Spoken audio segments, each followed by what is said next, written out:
For decades, conventional perspectives on neurology held that memory loss and cognitive decline were simply the chronological tax of aging. Modern research has shifted that paradigm, increasingly classifying Alzheimer's disease and related dementias as a form of cerebral metabolic failure, a condition some researchers now call type 3 diabetes. This PET scan provides physical evidence.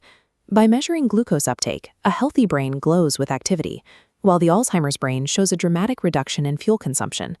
The brain enters localized starvation, a severe cellular energy crisis, struggling despite high glucose circulating nearby. Reclassifying dementia as a metabolic issue suggests that cognitive decline is a modifiable process. We are looking at a progressive starvation of brain tissue that begins long before a clinical diagnosis is ever reached. The first two stages of this decline remain invisible to standard clinical assessments. This subclinical energy deficit typically develops over 10 to 20 years, operating silently in the background of daily life. During this window, metabolic instability manifests through subtle neurological signals. One common indicator is the inability to go more than 3 hours between meals without experiencing irritability or a noticeable loss of mental clarity. Sleep patterns offer another clue. Waking consistently between 2 and 3 a.m.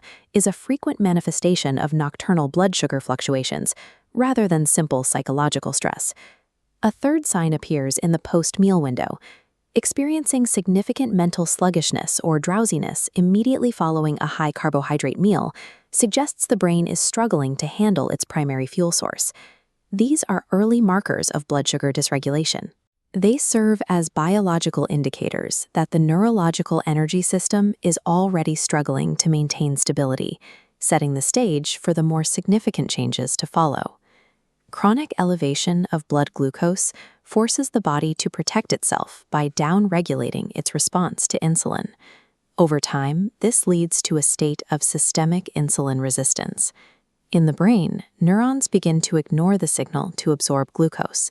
Even when energy is abundant in the blood, the cellular transport mechanisms fail to engage. This creates a critical vulnerability in the hippocampus, the region responsible for forming new memories. Because the hippocampus contains the highest density of mitochondria, the cell's internal energy generators, it is the first to suffer when glucose uptake is compromised. This is the central paradox of the declining brain. It is drowning in an ocean of glucose that it is no longer equipped to utilize. The collapse of this energy system is driven by the depletion of a specific nutrient, vitamin B1 or thiamine. Vitamin B1 serves as the essential catalyst for mitochondrial respiration. It is required to activate the enzyme complex that allows fuel to enter the energy cycle. Without adequate thiamine, the entire process of converting glucose into cellular energy comes to a halt. Modern dietary patterns drive this deficiency in two directions. First, the commercial refining of grains strips away more than 85% of the thiamine naturally found in whole foods. Second, chronically high insulin levels accelerate the loss of the remaining B1. This state drives urinary excretion of thiamine at 16 to 24 times the normal rate, rapidly draining the body's reserves. Deprived of its primary catalyst, the cell switches to an inefficient backup pathway called glycolysis. This process generates only a fraction of the energy required and produces lactic acid as a byproduct. High concentrations of lactic acid reduce oxygen availability in the brain. This acidic environment directly contributes to the structural shrinkage of the hippocampus observed in clinical scans. A diet centered on refined carbohydrates actively removes the very chemical components required to sustain cognitive function. We are seeing the physical result of a metabolic bottleneck. Reversing this process requires two concurrent actions: restoring the metabolic entry point and clearing out the damage that has already accumulated. Reducing the intake of refined carbohydrates is the foundational step. Lowering blood sugar immediately slows the excessive loss of vitamin B1, allowing levels to stabilize. Intermittent fasting serves as a powerful tool to restore cellular sensitivity.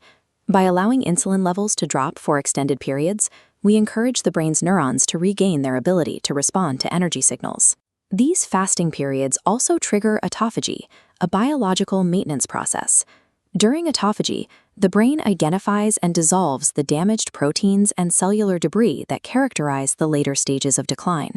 Intermittent fasting provides the metabolic window necessary for the brain to perform this deep cleaning cycle, removing toxic buildup that would otherwise hinder neuronal communication. To further support this recovery, we can use benfotiamine. This fat-soluble derivative of vitamin B1 achieves far higher tissue concentrations than standard supplements, making it more effective for neurological repair. Benfotiamine helps bypass the metabolic blockage, reducing lactic acid production and supporting the integrity of the myelin sheath, the protective layer surrounding our nerve fibers. Supplementation is a secondary measure. If the high intake of refined starches continues, the body will continue to flush out thiamine faster than it can be replaced. Because the progression from early energy deficits to a formal diagnosis takes decades, there is an extensive period where intervention can change the outcome. Aging is inevitable, but the metabolic failure of the brain is not. By addressing the root causes of energy starvation, we can preserve the structural health and memory of the brain for decades to come.